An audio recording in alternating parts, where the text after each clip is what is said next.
राम जी लाए, ठीक है मान ले रहे 2014 पहले वो पता ही नहीं था कि हम हिंदू हैं, आपने हमें बता दिया, बहुत अच्छा किया है। तो 2014 का जब आपने जो भी सब किया, हिंदू खतरे में, हिंदू मुस्लिम, हिंदू राष्ट्र, ठीक है आपने मान लिया, मान ले रहे।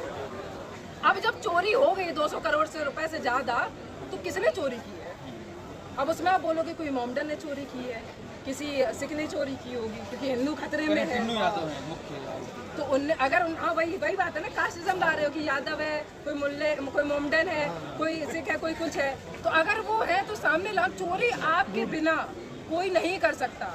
जैसे पेपर लीक हो रहा, आपकी परमिशन बिना किसी में इतनी दम नहीं, जैसे आप बोलते हो हमारा राज है, हम गुंडागर्दी करते हैं और हम जो करेंगे वही होगा।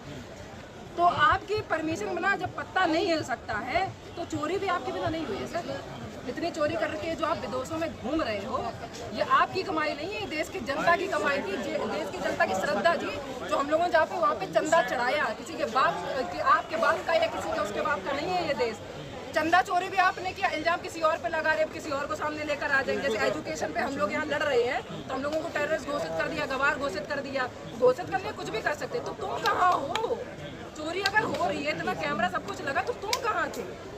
मन की बात तो कर रहे हैं ना प्रधानमंत्री। क्या मन की बात? कहाँ मन की बात कर रहा है सर? वो डर रहा है, वो डरपोक है सर। उसको पता है कि हम अगर सामने जाएंगे, देश के सामने जाएंगे, तो देश खुद उसको जूता मार मार के मार देंगे सर। वो खुद गलत है, सबको पता है। भ्रष्टाचारी तो वो है, गलत तो वो है, उसके पार्टी में तो गलत लोग हैं, गुंडागर्दी कर रहे हैं, एजुकेशन के तो खिलाफ है। संविधान खत्म करने के लिए वो आगे आ रहा है। अब संविधान से ही देश चलेगा, संविधान से चलता आया है, उसी से ही देश चलेगा।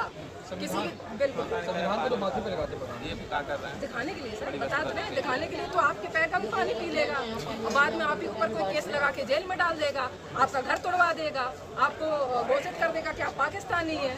वो तो उसका ढोंग है सर, रियलिटी में कुछ नहीं है। ऐसा होता तो पब्लिक में आता। और भी जितनी सरकार रही है, किसी का सपोर्ट नहीं, कांग्रेस रही है, उत्तर प्रदेश में अखिलेश रही है, मायावती जी की रही है, और आप पार्टी रही है, सब पब्लिक में आके बैठते थे, पब्लिक की जनता के साथ बैठते थे कि हमारी पार्टी में अगर कुछ गलत हो रहा तो आप बताइए कैसे सुधार करें। 100% कोई सही नहीं है, मान लेते हैं। आप तो वो भी नहीं आ रहे हो, क्योंकि आपको पता है कि हमको क्या है, मस्त रहो, खाओ पियो, मस्त रहो, हम तो झोरा उठा के चल देंगे। क्योंकि जो 1600 करोड़ से ज्यादा जो आपने लोन ले रखा, वो तो आपका बाप थोड़ी देगा आगे, तो जनता का बाप ही तो करेगा आगे। टैक्स तो हर चीज में लगा रहे हो, जीएसटी तो हर चीज में, कफन में तक आपने जीएसटी टैक्स लगा दिया है। क्या आदमी मर रहा, कफन के लिए भी हमको पहले टैक्स पे करो तो इंसान का कफन दे सकते हैं। तो सवाल यही है कि धर्मेंद्र प्रधान का अगर इस्तीफा हो जाता है तो व्यवस्थाएं बदल जाएंगी, व्यवस्था तो वही रहेगी। सर मुझे पता है, अगर उसका प्रधान जी का इस्तीफा हो जाएगा तो बैठाएगा, तो बीजेपी का सरकार उनकी चल रही है। लेकिन दूसरा जो बैठेगा, उसके मन में 1% डर तो आएगा कि युवा में जो खून है भगत सिंह जी का ही है, जो चल